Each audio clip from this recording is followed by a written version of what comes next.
I love doing the Pioneers Challenge. It's so much fun to be on the jury. There's so many people on it. There's a very diverse group of people on it, and we have such, well, very fiery discussions sometimes. Yeah, we really judge on like who is out there being an innovator, who is doing cool things in this field, sort of.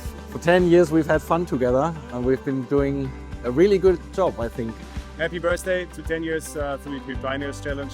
We've been finalists many times. Our technology got even better, we are printing even faster, the parts are getting bigger, and we're selling systems worldwide. So the cool thing of the 3D Pioneers Challenge is that you meet people that are inspiring you. And for me, the challenge is a platform which ahead of its time. They find like a great high speaker and a great opportunity to move forward their project.